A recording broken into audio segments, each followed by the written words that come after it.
variation of Team America. And Braun Duin on bug control. So we just have gotten into the start of this match. I'll give you a quick rundown of how the two players' decks line up. We've seen both of them on camera. So Braun Duin, just 7 creatures in his main deck, Deathrite Shamans and Snapcaster Mages, and he has a full 8 Planeswalkers. Whereas Jarvis complements his Deathrite Shamans with V-Clicks, Tarmogoyfs, and Dark Confidants. So Jarvis committing to the board pretty early. Braun does not have any, has very few. Actually, the only sweeper he has is Engineered Explosives, which on this board isn't really a sweeper. And you can see Jarvis, the top card in his graveyard is Nihil Spellbomb. He's cleared out Brian's graveyard, depriving him of potential utility of Snapcaster Mage and Deathrite Shaman. Yeah, interestingly, I first said this was early in the game, but then the moment you look at the graveyards, you realize they're anything but early in the game. Gone through many cards on both sides. Yeah, they've been at it for a while, it seems, but these decks really, it's just an attrition war between them. Yeah, and remember, the winner of this will be playing Shaheen Sarani and Esper Stoneblade. So, Liliana of the Veil for Braun Duin. Okay, sacrifice a creature. I choose Deathrite Shaman, leaving the Tarmogoyf. Jarvis is going to probably attack the Liliana. Thinks it over, makes sure that's the right play, and he does so. And wastelands the Underground Sea. So it appears that Jarvis here with a Garruk Relentless in his hand, or sorry, Braun with a Garruk Relentless and Raven's Crime in his hand. He's going to crime away the Verdant Catacombs, so Jarvis now out of cards. Basically, the board is, as is, Braun with a Garruk Relentless and Jarvis with a freshly drawn card. That 4/5 Goyf will put Braun down to 12. So a lot of action, but very little damage looks like it's happened up to this point. They're counting to make sure it's 4, could be 5. Yeah, the addition of, looks like it is 5, so Garruk Relentless. Remember, that card, he can't successfully fight Tarmogoyf, but he can block Tarmogoyf for a long time. He can make a 2/2 wolf token every turn at no cost to loyalty.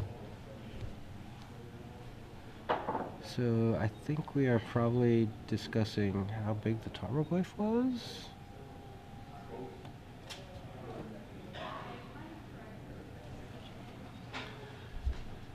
Because they moved it up to 5/6 after Liliana of the Veil went to the graveyard and the Verdant Catacombs. I believe these are the correct life totals. If that changes, we will let you know. But yeah. Jarvis already has a Liliana of the Veil in the graveyard, so the second Liliana would not take up Tarmogoyf. Yeah, so I think what happened is they put in the incorrect number on the first swing, and when they realized they corrected it for the second swing, they realized it should have been 5 on the first one as well. Okay. And Jace the Mind Sculptor drawn for Jarvis. He does not have the land to cast it. Certainly it would be almost a game-ending cast right here if he had the land for it. Yeah, but Braun Duin has got a Wasteland in play, and he's got nothing to cast with it, so he may just go ahead and waste something on his next turn. Right, Jarvis didn't hit the land this turn. He's going to need to hit 2 lands now to cast Jace. Now there's definitely some amount of counting going on. 6, 7. All right, so we have... Good golly. That's quite the Tarmogoyf. Planeswalker, land... Yeah, Planeswalker, land, sorcery instant, creature, and I would assume artifact or enchantment. I don't... it must be an artifact. Unless there's a... There could be a, Sylvan Library possibly. So, our other quarterfinal match ended... So, we will not see a Bug Delver mirror as Dan Walton in his Dredge deck was able to defeat Alex Hatfield 2-1 in the other quarterfinal match.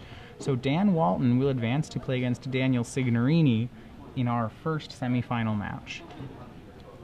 So Tarmogoyf attacked, the wolf token chump blocked, and Brian now makes another wolf token, uses Wasteland to take out Jarvis's Bayou, leaving him on 2 lands, stranding the Jace for a while, but not advancing his own cause. He's just trading off the wolf token every turn.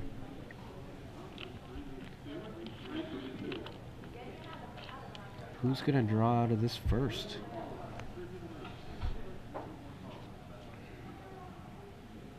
Right, and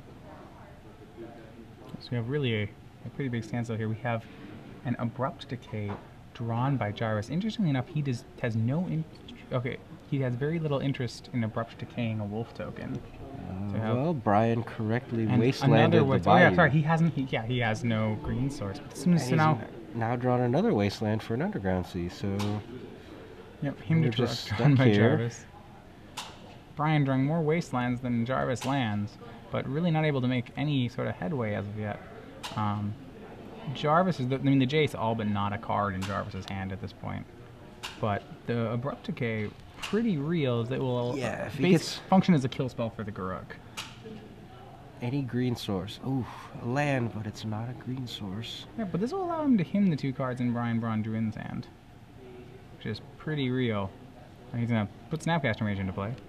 Okay, so that's extra protection for his discard Derek. an unknown card there. We'll try to figure out what that is. And Abrupt Decay for Tarmogoyf, an excellent draw for Braun Duin. Now he is on the offensive, and it's Jarvis looking like he's on the back foot.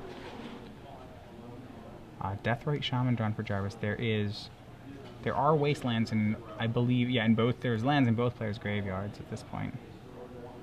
And he's going to have Fight. will fight down the Deathrite Shaman. Swing by Snapcaster and the Wolf Token puts Jarvis U down to 9. And Brian adds a Deathrite Shaman. Things have really taken a turn for the worse for Jarvis. Close to a lethal board. Yep. He's had that Abrupt Decay forever, but no green mana source. And Life from the Loam from Brian. That's going to be in Jarvis will concede. It's the endless stream of Wastelands. Braun Duin comes back from, I would say, an unfavorable board state to defeat Jarvis U in 3 games. So he will move on to the semifinals, where he will face Shaheen Sarani. So with the loss of Zach Mullen in our